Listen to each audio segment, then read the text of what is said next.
The Health Insider, Quality of Life. Hai Insiders, pasti kalian tidak asing dengan yang namanya kretek abal-abal atau nama modernnya chiropractic. Nah, sebelum kita bahas mengenai apa saja manfaat chiropractic, kita harus tahu dulu apa sih chiropractic itu. Dilansir dari Halo Sehat, terapi chiropractic adalah prosedur yang dilakukan oleh ahli terapi yang sudah menjalani pelatihan khusus atau chiropractor. Tujuan dari terapi ini adalah untuk mengembalikan kemampuan sendi agar bergerak seperti sedia kala. Ahli chiropractic atau chiropractor adalah ahli medis terlatih untuk mengobati gangguan pada tulang, saraf, otot, dan ligamen. Meskipun ahli chiropractic lebih dikenal dengan kemampuannya untuk mengobati sakit punggung dan leher, mereka bisa mengobati kondisi tulang dan jaringan lunak. Beberapa ahli chiropractic memilih untuk mengkhususkan diri pada bidang tertentu, sehingga mereka melakukan residensi tambahan yang berlangsung sekitar 2-3 tahun. Ada lebih dari 100 metode chiropractic yang berbeda dan masing-masing punya keunggulan. Dilansir dari WebMD, di antara orang-orang yang mencari alternatif pereda nyeri punggung, kebanyakan memilih perawatan chiropractic. Sekitar 22 juta orang Amerika mengunjungi ahli tulang setiap tahun.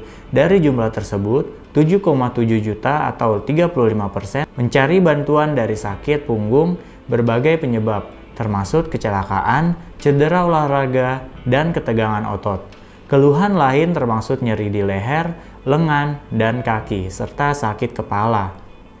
Pengobatan yang diberikan dalam terapi chiropractic. Ahli chiropractic menangani berbagai masalah dan kondisi yang melibatkan otot, tendon, ligamen, tulang, tulang rawan, dan sistem saraf.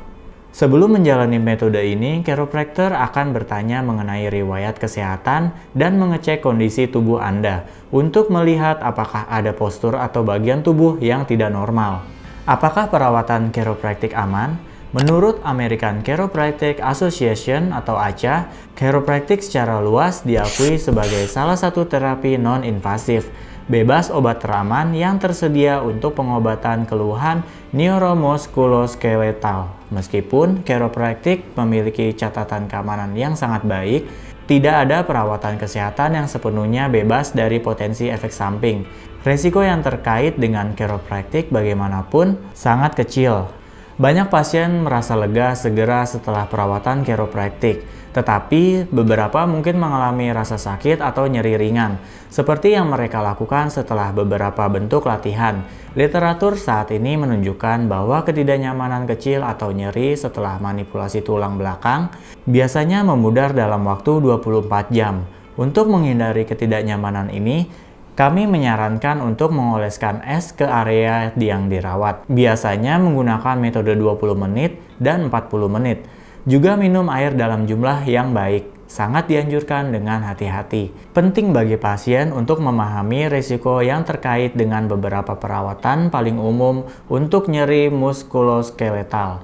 Resep dan obat anti-inflamasi non-steroid atau NSAID yang dijual bebas karena perawatan ini dapat membawa risiko yang jauh lebih besar daripada perawatan manipulasi chiropractic. Menurut sebuah studi dari American Journal of Gastroenterology, sekitar sepertiga dari semua rawat inap dan kematian terkait dengan pendarahan gastrointestinal dapat dikaitkan dengan penggunaan aspirin atau obat penghilang rasa sakit atau NSAID seperti ibuprofen. Pada awal Agustus 2015, wanita muda meninggal setelah terapi chiropractic. Tepatnya pada 5 Agustus 2015, Siska mendatangi klinik terapi chiropractic di kawasan Pondok Indah karena berada tak jauh dari rumahnya. Siska menjalani konsultasi terlebih dahulu dan bertemu dengan terapis asing, Randall Calverty.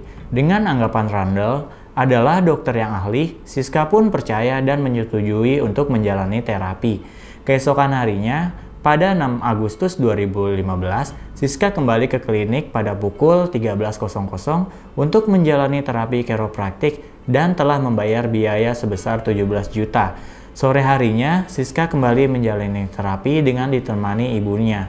Malamnya Siska meringis kesakitan dan langsung dilarikan ke Rumah Sakit Pondok Indah RSPI Jakarta Selatan untuk dilakukan perawatan. Untuk memastikan hal itu, harus segera dilakukan MRI. Sayangnya, Siska sempat kehilangan kesadaran dan denyut jantungnya melemah sehingga MRI tak bisa segera dilakukan. Jika kondisi tidak stabil, dalam kondisi itu, sekitar pukul 06.00, dokter menyatakan bahwa Siska sudah tiada.